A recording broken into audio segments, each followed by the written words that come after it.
Sad देखने को मिल रही है, क्योंकि जब उसे पता चला कि उसकी माँ जिंदा है तो वो माँ इस दुनिया से ही चली गई। लेकिन अब वो जानना चाहती है कि उसकी माँ ने उसे क्यों तनहा छोड़ दिया, किसी गैर औरत के हाथों क्यों उसे यारो मददगार छोड़ गई। क्योंकि यहाँ पर महविश नहीं जानती कि जो भी किया धरा है वो उसके बाप का है, इसलिए वो अपने तमाम सवालों के जवाब लेने के लिए महानूर के पास जाएगी। महानूर तो पहले ही बहुत ज़्यादा तनहा हो चुकी है और टूट चुकी है, क्योंकि उसकी माँ की मौत ने तो उसे हिला कर रख दिया। और सबसे बड़ा सदमा तो उसे इस बात का है कि उसका बाप जिंदा था, और उसके ज़िंदा होते हुए भी उसने पूरी ज़िंदगी ही यतीमी में गुजारी, और उसकी माँ ने तरह तरह की मशक्क़त की और उसे पाला। यहाँ पर वो अपने बाप से नफ़रत करने लगी है, वो अपने बाप को अपने बाप का दर्जा कभी नहीं देगी।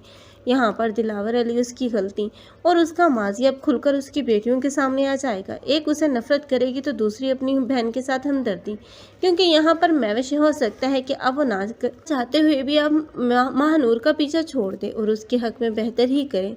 लेकिन यहाँ पर अब महविश ये भी चाहेगी कि शादी महानूर के साथ हो जाए। लेकिन अब तो महानूर, जिसका मामू वापस आ चुका है, और उसका मामू जो कि महानूर को किडनैप कर लेगा, और इसका इल्ज़ाम एक मरतबा फिर से महविश पर लगाया जाएगा। लेकिन अब की मरतबा महविश जो कि बेकसूर होगी, महविश की कोई गलती नहीं है, बल्कि महविश जिसका राज अब दानिश फाश कर देगा। दानिश को लगेगा कि एक मरतबा फिर से जैन और महानूर की शादी का सुनकर महविश ने उसे रास्ते से हटाने की कोशिश की है, इसलिए उसका मासी भी खोलकर बता देगा और बताएगा कि पहली मरतबा महानूर जो किडनैप हुई थी वो उसकी और महविश इन दोनों ही की चाल थी और एक साजिश थी। तब तो दिलावर को इस महविश पर बहुत ही ज़्यादा गुस्सा आएगा।